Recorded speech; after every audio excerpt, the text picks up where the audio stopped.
बरोज जुमा तकरीबन 6 बजे के करीब में मदीना दरबार अप्सरा होटल के बाजू में जो मदीना दरबार के मालक है मोहसिन भाई, उन्होंने मुझे कॉल किया, बोला कि शफीक भाई इतनी ज़ोरों से बारिश चालू है और बारिश के अंदर एक आदमी मेरी होटल के बिल्कुल बाहर पड़ा हुआ है, बारिश में भीगता हुआ और बहुत ज़्यादा काँप रहा है, ये हो सकता है ये मर जाएगा।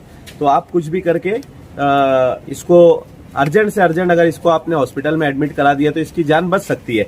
हमने हमारी वहाँ पर टीम को लेकर पहुंचा, बब्बू भाई और सत्तार भाई वगैरह को हमने लेकर पहुंचा। वहाँ पर पहुंचने के बाद जिस वक्त हमने देखा तो वो काफ़ी तकलीफ में था और बहुत ज़्यादा काँप रहा था वो बुड्ढा। उसकी उम्र तकरीबन 81 साल की है।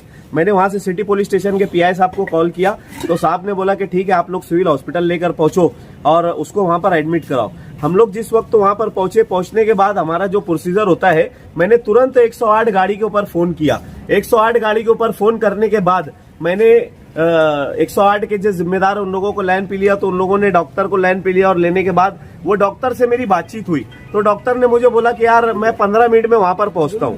तो मैंने ना आधे घंटे में उनको फोन किया, वो डॉक्टर को आधे घंटे में मैंने फोन किया। आधे घंटे के बाद फोन किया, वो तड़पता हुआ पड़ा था जब तक वहां पर। तो आधे घंटे के बाद मैं उनको कॉल किया तो उन्होंने मुझे बोला कि यार मुझे 15 मिनट और लगेगा। तो मैंने उनसे कहा कि डॉक्टर साहब 15 मिनट से आप बोला था, मैंने आपको आधे घंटे के बाद कॉल किया, आप फिर वापस बोलते कि 15 मिनट लगेगा।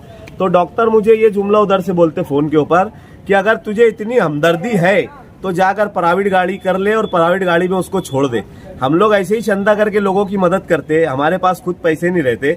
और अगर इस तरीके से 108 के डॉक्टर गवर्नमेंट की पगार खाएंगे और हमारे जैसे लोगों को अगर बोलेंगे कि यार तेरे को इतनी हमदर्दी है तो तू प्राइवेट गाड़ी कर ले और प्राइवेट गाड़ी से छोड़ दे, तो मैं बराए मेहरबानी 108 के जितने भी वरिष्ठ अधिकारी हैं उन लोगों से गुजारिश करता, अगर ये डॉक्टर के ऊपर आप लोगों ने अभी के अभी कोई एक्शन नहीं लिया तो हम लोग हमारी पूरी टीम को लेकर इस डॉक्टर के खिलाफ धरना आंदोलन करेंगे। और मुझे उसके बारे में ऐसा मालूम पड़ा कि वो शहर का कोई सियासी आदमी है, उसका रिश्तेदार है। तो कोई भी रिश्तेदार हो, मेरे को उससे कोई फर्क नहीं पड़ता। हम लोग लोगों की खिदमत करने के लिए बैठे हैं, ना कि कोई सियासी लोगों के दबाव में डरने के लिए बैठे हैं। तो वो डॉक्टर जो भी हो, और बराए मेहरबानी मैं 108 के सभी डॉक्टरों से गुजारिश करता कि आप लोगों की जो सेवा है वो बहुत अच्छी है। अगर आप लोग इस तरीके से लोगों को अपने जुमले बोलेंगे, ठीक है, मैं तो एक सोशल वर्कर है, जो मेरे तक ये बात आई तो मैंने आप लोगों को बोल दिया। ये कितने गरीब लोगों तक ये बात जाती है जिनके पास खाने के लिए पैसे नहीं रहते हैं, वो 108 की मदद लेते और मदद लेने के बाद वो एक दूसरे यहाँ से दूसरे शहर